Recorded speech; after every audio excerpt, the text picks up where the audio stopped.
noite, meus queridos. Que satisfação estar de volta aqui para continuar a parte 2 com o professor Delir. Ele que é engenheiro agrônomo de formação, professor universitário e coordenador do Centro Espírita Irmã Sheila, Regina, Priscila, Cida, querida, sintam-se todos abraçados. Cláudia, minha querida, paz e luz para todos vocês. Vamos aguardar. Sabrina, seja muito bem-vinda. Vamos aguardar o professor Derli, esse ser humano único, capaz de tocar com tanta clareza e profundidade. Karim Ferraz, ele toca assim com tanto carinho, com tanto amor, e eu sou fã incondicional dele. É uma pessoa assim sensacional. Paz e luz para todos vocês. Vamos enviar o convite. Obrigada a todos pela presença. Continuem conosco. Temos muito que compartilhar. Olá, muito boa noite. Seja bem-vindo novamente. Que bom poder falar contigo com tanto carinho. É a segunda vez que eu faço a parte 2 de uma live. Eu tenho certeza que da primeira vez foi com Israel e agora contigo, que são dois assuntos muito importantes e gratificantes. Mas vamos continuar de onde paramos. O senhor falava sobre a questão da reencarnação, né, do embasamento científico, embasamento bíblico, e, se não me engano, existe também, né, mais um outro item que o senhor ia discorrer. A live é toda do senhor, sinta-se à vontade. Então, para nós, como Luana muito bem colocou, bem, mais uma vez, boa noite a todos. Aqueles que estão chegando pela primeira vez, sejam muito bem-vindos, fiquemos muito à vontade. Isso aqui é muito mais uma conversa com todo carinho e vontade de doação. O que eu gostaria, então, de deixar para que a gente pensasse?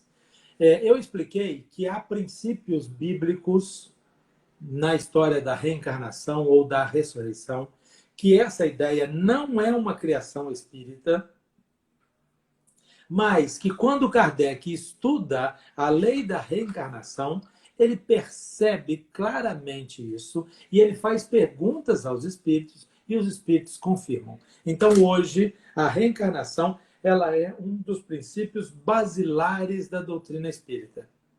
Nós temos claro, então, Deus, Jesus é o nosso irmão maior, reencarnação, a migração entre corpos, a comunicabilidade com os espíritos.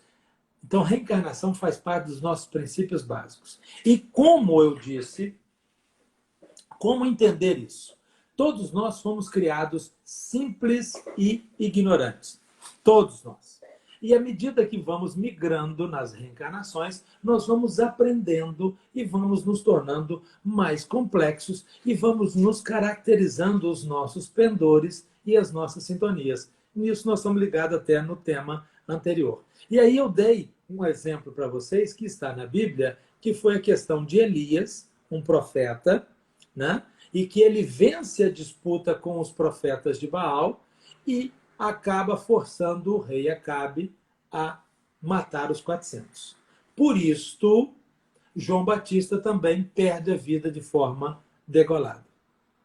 Perfeito, eu dei esse exemplo, é um exemplo real, ele está lá na Bíblia, eu dei todas as referências para vocês, primeiro livro dos reis, deixa eu até voltar aqui para não errar, primeiro livro dos reis, capítulo 18, né? Leiam que vocês vão ver a vida de Elias. Depois, se vocês forem lá em Mateus capítulo 11, versículo 14, vocês vão ver que o próprio Jesus fala que João Batista era o Elias que deveria vir. Mas aí fica uma ideia. Tudo bem, João Batista é a reencarnação de Elias. Mas como Elias promoveu a morte de 400 pelo degolamento, ele, João Batista, também mereceu passar pelo degolamento. Não, isso não é verdade. Nós não estamos sob a lei de Italião. olho por olho, dente por dente. O que é que nos acontece? Jesus vai implantar a lei de amor e justiça. Então, nós estamos na lei do sentimento. Isso é muito importante que a gente entenda. É muito, muito importante. Eu não posso analisar, uma pessoa tem dificuldades em raciocínios exatos. Isso é porque ela nunca fez. Não, a coisa não pode ser simples assim.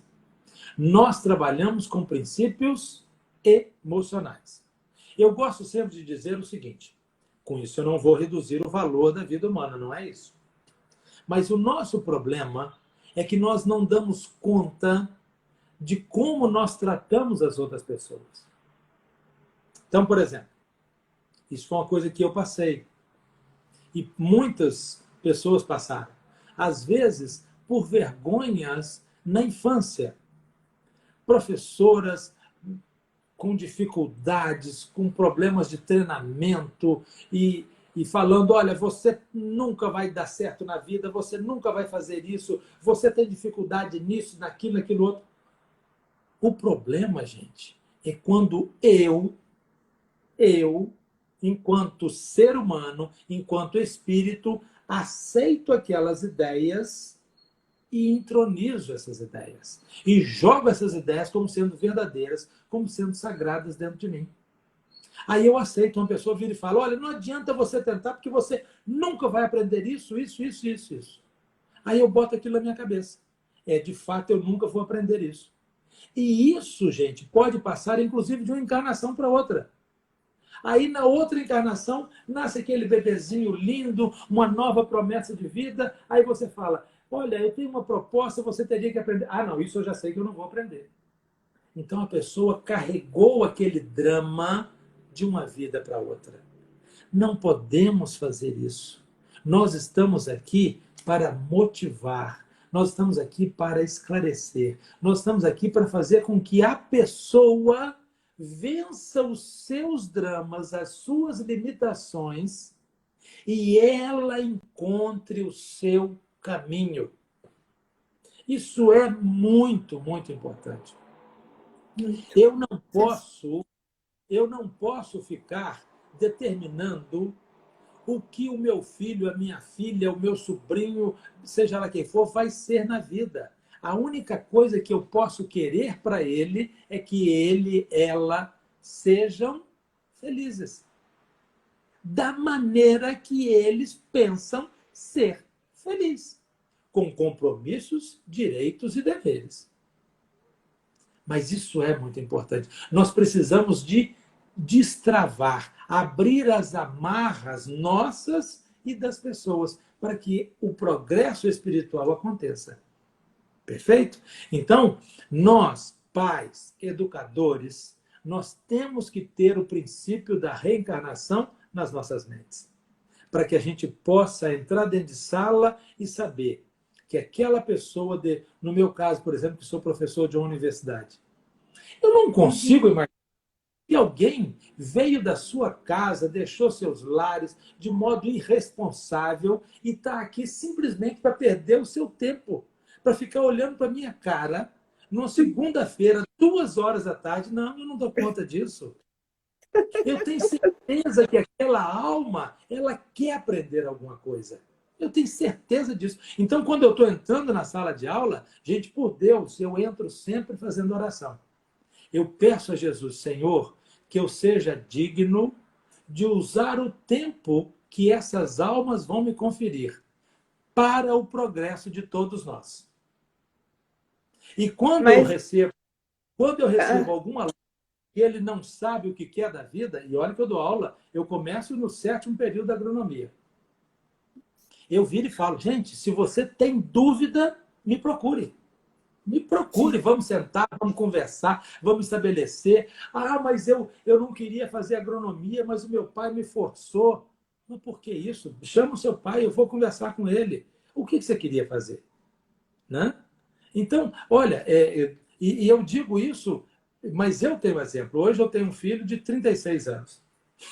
Quando ele tinha 18, a única coisa que eu via dele era que ele gostava de bateria. É a única coisa.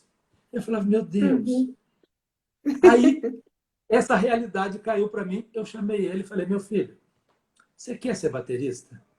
Não, pai, não quero não. Eu falei, meu Deus, então nem baterista. Aí eu pensei, não, não sou eu, é ele. Eu sou o professor. Eu sou o professor. Ele é que tem que decidir. Falei, meu filho, se você quiser ser baterista, nós vamos encontrar cursos, nós vamos encontrar professores. Se for possível, eu vou pagar professores para que você. Eu quero que você seja feliz. No meio da conversa, ele virou para mim e falou assim: pai, eu sou apaixonado na prestação de contas, no balanço financeiro da Petrobras. Eu olhei e falei, o quê? Ele falou, pai, o senhor nunca viu? Todo início de ano eu compro jornais e revistas para ler esses balanços. Que profissão que trabalha com balanço financeiro? Aí descobrimos que era ciências contábeis.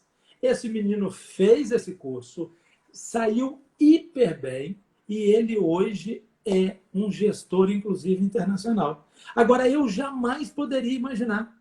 Agora, detalhe, ele hoje comprou uma bateria e ele fica no quarto dele com headphone, mas qual horário que ele faz? Sábados e domingos.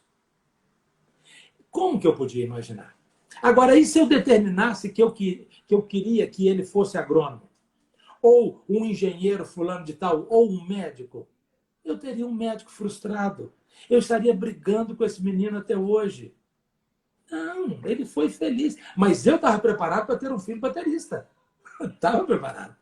Então, Sim. por favor, entendam isso. Nós estamos aqui para entender o princípio da reencarnação e para abrir portas, para ouvir almas, para ouvir pessoas. Eu não tenho o direito de determinar a expressão sexual da pessoa. Pelo amor de Deus. Um pai, uma mãe não pode virar para um filho e falar: o meu sonho era que você casasse com fulano, com meu... Não, isso não é seu sonho. Você não tem direito a esse sonho. O nosso único sonho como pai, como educador, é que as pessoas que nos batem a porta, que elas cresçam, que elas sejam felizes. Eu não posso querer dizer, não, então, se a sua expressão sexual é isso, você não serve para ser meu filho. Não. Eu sou uma alma, sou um espírito encarnado, portanto, sou uma alma. E vou amar outra alma. Sim, são A almas. sexual é coisa do universo particular dela. E cabe a ela essa liberdade. Se eu puder passar questões relacionadas a respeito, compromisso, né? Mesmo cuidados biológicos, eu vou passar. Mas cabe a essa pessoa a liberdade da ação. E, portanto, essa pessoa jamais deixará de ser meu filho, minha filha, primo, sobrinho, seja lá quem for. Nossa, Seja lá quem for. excepcional sua colocação, inclusive, isso foi um tema tocado na parte um que pediu até, eu não me recordo o nome da pessoa, para falar a respeito da influência, né, dos espíritos. Isso. E falta muita tolerância e respeito nesse mundo. E o senhor tocou num ponto muito interessante. Eu gosto muito de correr e eu vejo algumas pessoas criticando quando passam alguém com excesso de fofura, principalmente na reta da universidade. É excesso de Pois fofura. Lá vem aí o gordo, lá vem a gorda. Não, seja um incentivador, vamos aplaudir, porque se você é magro, você está fazendo um esforço muito menor do que aquele que tem excesso de fofura, está se esforçando para poder ter uma qualidade de vida melhor, seja ela por estética ou mesmo por saúde, então vamos incentivar. E eu costumo falar que é uma frase clichê, não é minha, que somos a média das 5 pessoas que a gente convive. Eu, de uns 10 anos para cá, talvez até menos, eu tenho colocado pessoas que tenham a mesma sintonia comigo, que possam estar agregando, somando pessoas positivas, porque de gente intolerante, realmente assim, eu procuro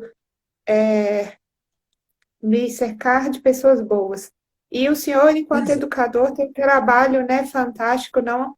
São raros os professores que pensam em ajudar os alunos, em acolhê-los e saber, né, o porquê não está indo bem na disciplina, enfim, se todos os professores tivessem a visão que o senhor tem, com certeza o Brasil não estaria nesse nível educacional, infelizmente, aquém do que poderia ter, porque eu tenho certeza que aqui tem tão bons profissionais.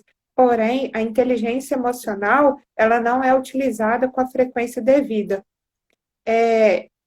Foi só uma, né, uma parte que eu fiz aqui, mas eu gostaria que o senhor falasse também sobre a questão da importância do evangelho no lar, como ele é feito, qual o ideal. E também veio uma pergunta aqui no WhatsApp, se o senhor puder deixar bibliografias para as pessoas que estão com muita ansiedade. Foi a pessoa que falou, não quis se identificar, falou que está com ansiedade nesse período, né, de pandemia que está tão incerto. Entendo. Eu posso deixar sim, mas eu trouxe para essa oportunidade, eu Sim, trouxe temas muito basilares da doutrina espírita, né? Então, por exemplo, aquele texto que eu falei muito a respeito da questão de sintonia, de influência dos espíritos, eu trabalhei com o Livro dos Espíritos, especialmente na questão 459, e trabalhei muito, durante muito tempo, com uma página de Emmanuel que se chama Afinidade. E para todo esse assunto relacionado à Covid, eu fiz, na verdade, uma interpretação em cima de um texto que está dentro dessa página de afinidade, que ele fala assim, de modo imperceptível, ingerimos pensamentos. Essa frase ela é tão profunda que ela me permite até falar outras coisas a mais que eu não quis aqui nesse momento. Mas ela fala assim, de modo imperceptível, ingerimos pensamentos a cada instante, projetando em torno de nossa individualidade as forças que acalentamos em nós mesmos. Ou mostrando que nós estamos, na verdade, no leme, mas que algumas vezes a gente se deixa influenciar. Né? Eu deixei esse assunto. E aquela outra questão, ainda mesmo dentro dessa página que se chama Afinidade, onde ele fala: somos afetados pelas vibrações de paisagens, pessoas e coisas que nos cercam. Né? Então a gente precisa de entender isso. E aí, o que a pessoa pode fazer para reduzir a ansiedade? A pessoa precisa de ter metas, a pessoa precisa de saber o que está fazendo, o que vai fazer, de que forma vai fazer. Então eu preciso de me ocupar. Eu estou dentro de casa, sim. Eu, graças a Deus, Deus me deu a oportunidade, a universidade tem me pagado, mas eu estou com todas as atividades. Eu dou aula, amanhã de manhã eu tenho aula, eu faço cursos. Então a minha vida está toda preenchida. Tá? Então, mudamos o ambiente, mas eu tenho que ter metas, eu tenho que ter programações. Nós temos também na Casa Espírita um serviço que se chama atendimento fraterno, que nós podemos ouvir as pessoas, como eu disse, para ajudar a valorizar aquilo que as pessoas têm de bom para vencer os seus dramas. Ok? Com relação à reencarnação, eu trouxe as referências maiores foram bíblicas, né? Eu trouxe a referência de Mateus, capítulo. Eu detesto falar assim aproximado, sabe? Eu trouxe a referência de Mateus, capítulo 11. Deixa eu ver, isso mesmo. Mateus, capítulo 11, versículo 14. E depois eu falei de primeiro livro dos Reis, capítulo 18. Leia um capítulo inteiro, vai ser ótimo. E com relação à ciência da reencarnação, eu falei de um pesquisador que se chama Ian Stevenson, e especialmente de um livro que se chama 20 casos que sugerem reencarnações. Esse livro foi originalmente publicado em inglês, mas ele tem também em português. E, com relação à referência ao Espiritismo, eu usei o Evangelho segundo o Espiritismo, capítulo 4. Muito bem. Com relação ao Evangelho ou culto no lar, o que é isso? É um momento mágico, é um momento muito feliz. É um momento em que a família vai orar junto. Você é católico? Ótimo. Pegue um livro, pegue a Bíblia. Ah, você é espírita? Pegue um livro de páginas, pegue o Evangelho segundo o Espiritismo. Ah, eu sou batista, eu sou da Renovada. Pegue um livro que traga grande conhecimento. É muito simples, gente, muito simples. Primeiro eu vou explicar a métrica. Selecione um dia e um horário. Um dia e um horário. Tá? Eu vou dar um exemplo só para materializar. Imaginem domingo, 7 horas da noite. Ou melhor, domingo, 9 da noite. Para a gente começar a semana em oração. Então, marcamos com todo mundo. Esse é um compromisso bom para as mães, sabe? Bom para as mães. Aí ela chama o esposo, chama os filhos, sentam todos. Ah, meus filhos são pequenos, eles não param. Não tem problema. Coloque brinquedos, tipo leg, massinha, para desenhar, coisas que a criança fique mais calma. Perfeito? Ah, bom. Então vamos imaginar um culto no lar de uma família católica. O que nós vamos fazer? Nós vamos pegar um livro de orações, como, por exemplo, o livro do padre Fábio de Mello. Tem lições fantásticas. A gente pode tirar trechos. Né? Então, alguém vai ler este livro. Perfeito. Feita a leitura, eu faço uma prece. Que prece é essa que eu posso fazer? Posso orar o Pai Nosso. É uma oração universal. A única coisa que eu sugiro é que antes de eu fazer a prece, eu estude o Pai Nosso, para saber que eu estou coerente com o que o Pai Nosso vai dizer. Depois disso, uma outra pessoa lê a Bíblia. Aí pegamos lá, por exemplo, Mateus, capítulo 11, versículo 14, e aí ele vai citar a respeito das reencarnações. Então, nós vamos discutir aquele tema tratado. Ah, e detalhe, que eu esqueci. Ao iniciar o culto, eu coloco um copo de água para cada um dos participantes. E coloco uma jarra cheia d'água também. Tá bom? Então, imaginemos que estamos eu, Dorinha e Luana participando. Eu vou colocar 3 copos d'água. Um para mim, outro para Dorinha e outro para Luana. Dorinha é minha esposa. Que nós estamos falando para muitas pessoas. Um abraço Né? para Aí, então, estamos lá. Agora vamos voltar para o nosso casal católico. Aí está lá o Jonas, ele é casado com a Isaura e tem 2 filhos. Então eu vou colocar 4 copos com um pouco de água. E vou colocar uma jarra. Tá bom? Então, só fazendo a sequência. Primeiro, imaginem lá o Jonas, que é o marido, ele vai ler um trecho do livro do padre Fábio de Mello. E aí ele vai fazer a oração do Pai Nosso. Depois vem a Isaura, que é a esposa, vai abrir um trecho da Bíblia e vai ler. E aí depois os dois vão tentar entender a conexão dos textos lidos e, se possível, trazer para as suas vidas as informações lidas. Feito isso, já que o Jonas fez a prece de abertura, agora a Isaura faz uma prece de encerramento, que pode ser o Pai Nosso mesmo. Perfeito? Só que durante a prece da Isaura, ela, além de orar o Pai Nosso, ela vai pedir: Senhor, que estas águas se transformem em águas bentas, para nos socorrer emocional e espiritualmente. Se eu sou espírita, que essas águas se transformem em águas fluidificadas, que tenham fluidos benéficos espirituais. Perfeito?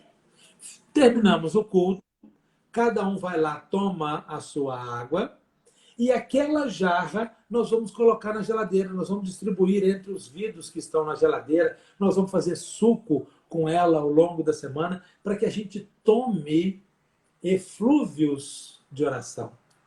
Por quê? Isso é muito importante que a gente entenda. Quando nós marcamos um horário, quando nós marcamos um dia, esse é um compromisso com os amigos espirituais. E é Jesus que vai nos dizer: quando 2 ou mais estiverem em meu nome, ali eu também estarei.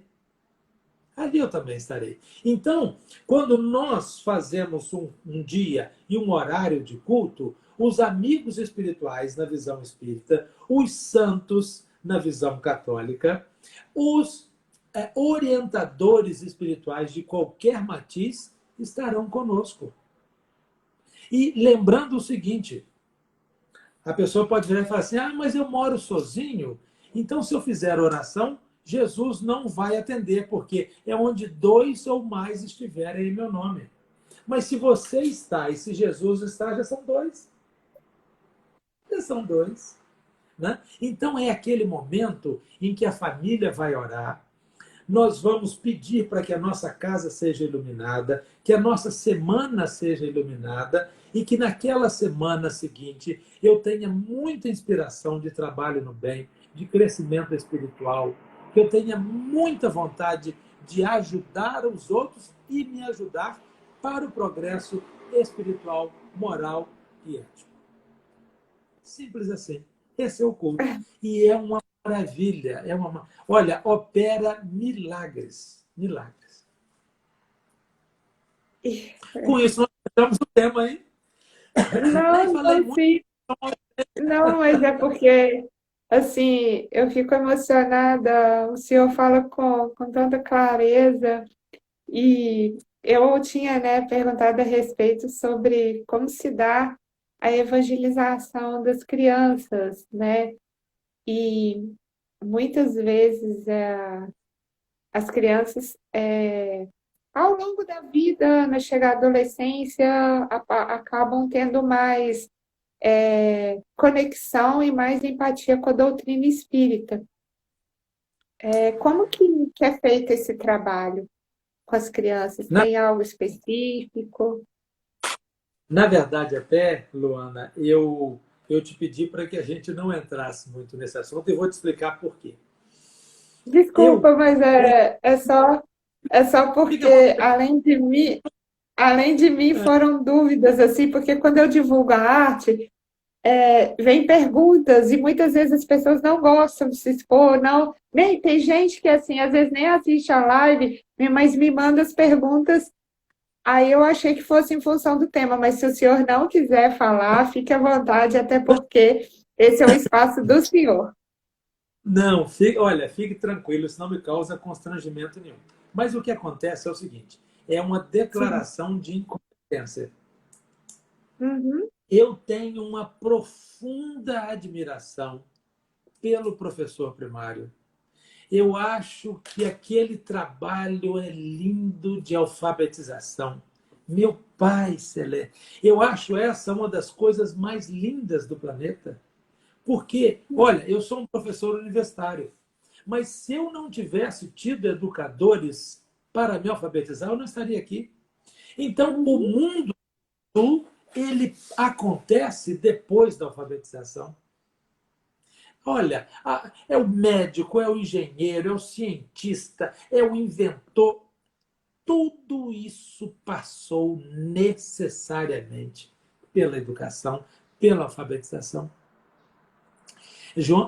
Luana, eu lembro de uma história que me Uhum. emociona muito. Eu sou de Além Paraíba, Minas Gerais, e Além Paraíba é uma cidade muito comprida. E nós temos 2 linhas básicas de ônibus. E eu morava numa dessas regiões. E eu estava num ponto de ônibus e era assim: os bairros se chamam Jaqueira, Vila Caxias e São José. Então, se você está na Jaqueira, você tem 2 opções. Ou você vai na direção da Vila Caxias, ou você vai na direção de São José. Uhum. E eu cheguei num ponto de ônibus, era um dia à noite, na região da Jaqueira. E tinha uma senhora sentada. E aí passa o ônibus de São José. E ela não se movimentou. Aí vem o ônibus da Caxias, que era da minha cidade, da minha região. E Uhum. ela não se movimentou. Eu virei para ela e disse: a senhora não vem? Ela falou: não, esse não é o meu ônibus. Eu pensei: ué, meu Deus. Mas ou ela pegaria o São José, ou ela pegaria Caxias. Aí eu virei para ela e falei assim: mas senhora, esse tem que ser o seu ônibus se o São José já passou. Ela falou: não, mas eu moro em São José. Aí eu vi que eu estava diante de uma pessoa que não sabia ler o letreiro do ônibus. Eu tinha 14 para 15 anos. Olha, eu vou te ser sincero, naquele momento eu senti que Deus me falou assim: Deli, espera, ajuda essa senhora. Eu deixei o ônibus ir embora e fiquei com ela. Quando veio o ônibus de São José, eu disse para ela: esse é o seu ônibus. Aí ela falou assim comigo: você tem certeza? Eu falei: tenho certeza. Mas a gente pode perguntar ao motorista. Aí Uhum. fomos, perguntamos, o motorista confirmou. Ela falou: ah, que bom, meu filho. Eu estava esperando aqui há horas e o ônibus não passava. Então, o que eu quero dizer? O que eu quero tirar desse exemplo? Falar que eu sou bom? Não, não é nada disso. Mas dizer que o evangelizador, a pessoa que trabalha com a educação infantil, faz um trabalho que é impossível de nós darmos preço. Eu sou um professor universitário, mas eu só trabalho com adultos. Minha sala de aula começa com 22 anos. Eu não tenho estrutura, eu não tenho conhecimento, eu não tenho amor suficiente, vamos ser sinceros, para trabalhar com essa turminha de 5, 6, 7 anos. Sim, Então eu não quis realmente. entrar nesse assunto, foi por falta de competência. É um tema da maior profundidade, da maior responsabilidade e lembrando ainda que essas crianças geram uma vinculação com os seus professores, uma vinculação amorosa, né? Quem não tem um caso para contar da professora do jardim que fazia isso, todos nós temos. É verdade. Então, você me pediu, eu falei: não, Luana, esse tema eu não vou falar não, por falta de conhecimento, por declaração de incompetência e de Ah, profunda admiração esses professores. não, mas de qualquer maneira, obrigada pela contribuição e também, assim, é importante, enquanto educadora, a gente saber, né, até onde a gente pode ir, o que a gente tem Tá? mais afinidade, o que a gente não tem, né? Isso não é falta de competência, muito pelo contrário, isso é uma grande virtude, pode estar certo disso. Eu não sei, Eu, professor Derlin, se é possível. Algumas pessoas me mandaram aqui pelo WhatsApp pedindo passe, mas antes disso, para não deixar minha amiga Cida, a Cida perguntou, desculpa, sobre a questão do atendimento fraterno, se está acontecendo, como é que ele está sendo feito. sim, nos dois casos, nós temos o passe à distância, nós temos um grupo, inclusive na Casa Espírita, ele é estruturado pela Ana Paula, uma companheira nossa, e ela tem um trabalho fantástico. Ah, ah, as pessoas podem procurar, né? E aí o grupo, nós temos hoje um grupo de voluntários, eles têm horários marcados e nesses horários as pessoas oram aplicando passe à distância pelas pessoas. E outra coisa também, nós continuamos, aqueles que conhecem o atendimento fraterno, nós continuamos com o atendimento fraterno, então podem entrar em contato com as pessoas que naturalmente marcam e essas pessoas colocam os nomes. Estamos fazendo atendimento fraterno via online também. Sim, e não sei se é possível, porque o nosso, né, a gente já está na parte 2 e separamos, né, três importantes princípios, se posso dizer assim, da doutrina espírita. mas não sei se é possível o senhor deixar, sempre ao final das lives que eu faço, eu peço para deixar uma mensagem de positividade. Mas a live parte 1 e parte 2 já foi positiva ao extremo, todos os conceitos com muita propriedade, com muita paz e amor. Mas eu não sei se é possível o senhor fazer uma prece, né, ou um passe, enfim, algo que possa estar deixando, né, um conforto, um alento para as pessoas. Não Com sei, certeza. né? Fica aí o meu pedido. Muito obrigada desde já. Não, Então, é plenamente possível, nós podemos fazer uma oração, né? E eu pediria, então, para que todos acompanhassem. Eu pediria, inclusive, o seguinte: aqueles que quiserem, pode colocar copos com água, que aí nós vamos fazer uma oração. Mas entenda bem o seguinte: isso, Luana. É muito importante que todos assim façam, tá? Por quê?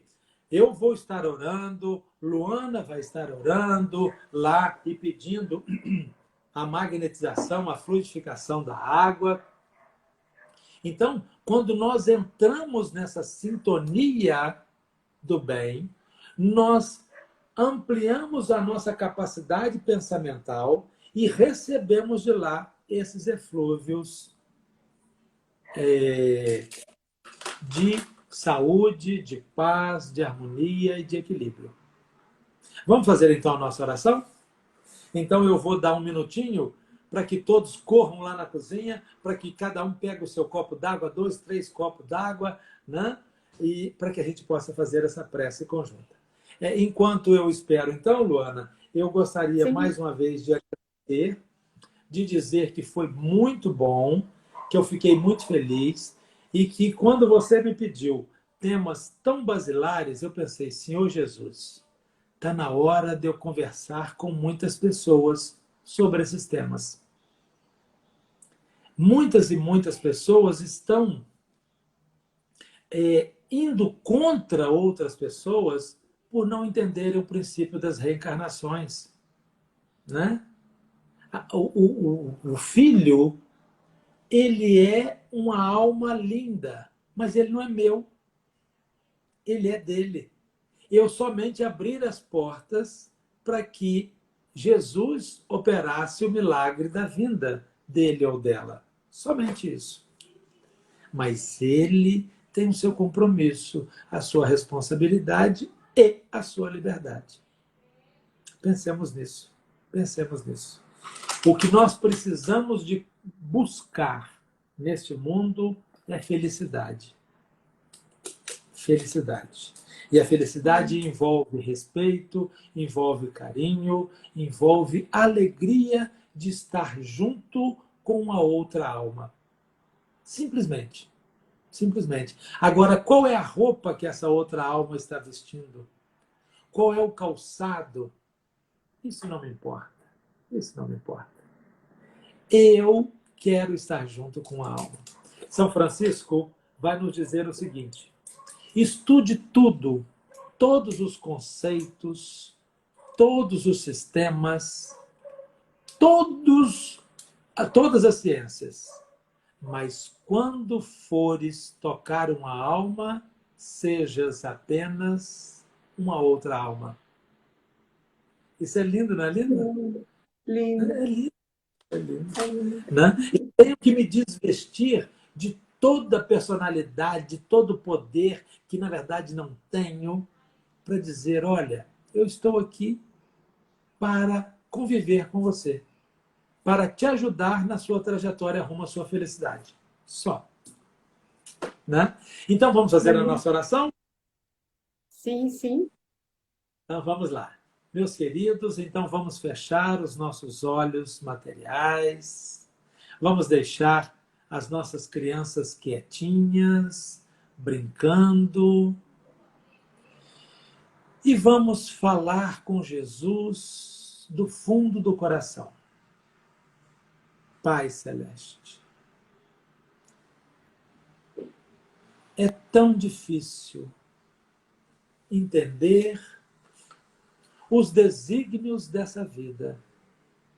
Muitas e muitas vezes percebemos claramente que não temos evolução moral suficiente para entender, para compreender, para determinar se é isto ou aquilo. Assim, Jesus, somos todos viajores rumo ao progresso espiritual. Então, mestre, que possamos receber cada vez mais inspirações do mais alto que nos levem para o progresso espiritual, buscando a compreensão, buscando o respeito e o carinho de todos e também conosco. Que sejamos éticos, que possamos ter ações sérias, profundas, verdadeiras e que venham a agregar qualidade de vida para todos aqueles que nos cercam. Especialmente Jesus, nessa semana que se inicia, que tenhamos muito entusiasmo, que sejamos muito entusiasmados por agradecer essa vida linda que o Senhor nos dá. Mestre, abençoe todos aqueles a quem amamos, mas de modo muito especial, abençoe aquelas pessoas que não nos compreendem. Abençoe aquelas pessoas que às vezes pegam os lados mais infelizes, os lados mais difíceis de nossa personalidade. Mestre querido, que consigamos pelo menos compreender essas almas, para que um dia possamos todos estarmos irmanados sob a luz do amor do Altíssimo Mestre Jesus. Pai Celeste, sê conosco, nos ampare e nos proteja agora e sempre. Que assim seja. Amém. Amém. Foi bom, não foi? Muito obrigada. Muito Eu obrigada. que Jesus nos abençoe. Desculpa. Já Feliz está semana. abençoado. Amém. Fartamente. Deixa eu me recuperar. Deixa eu me recuperar para fazer os agradecimentos finais. Senhor Derli, minha eterna gratidão por tudo, de todo coração. Meu pai, ele não é muito afeito a redes sociais, mas deixa um abraço. E minha mãe lá do céu está deixando também as boas energias e minha eterna gratidão e respeito pelo Senhor. Aproveito, pessoal, para agradecer a presença de todos que se fizeram presentes. Para quem perdeu algum conteúdo, é só ir no meu IGTV, tem a parte 1 e a parte 2. E em breve eu vou subir para o canal do YouTube. Aproveito também para falar que amanhã eu vou receber a professora Adriana Faria, do Departamento de Engenharia de Produção, diretora do CENTEV, para falar um pouco sobre o trabalho desse importante parque tecnológico aqui de Viçosa. Vai ser amanhã às 19 horas no meu Instagram. Muito obrigada a todos. Queria deixar um abraço muito grande também para minha madrinha Du. Muito obrigada pela presença. Amo muito você. Um abraço, professor Derli, para a senhora Dorinha. Tudo de bom, minha eterna gratidão. Fiquem com Deus. Obrigada. Amém. Ficamos Amém. sob a luz do Santíssimo Mestre Jesus. Fiquemos em paz. Amém. Amém. Tchau.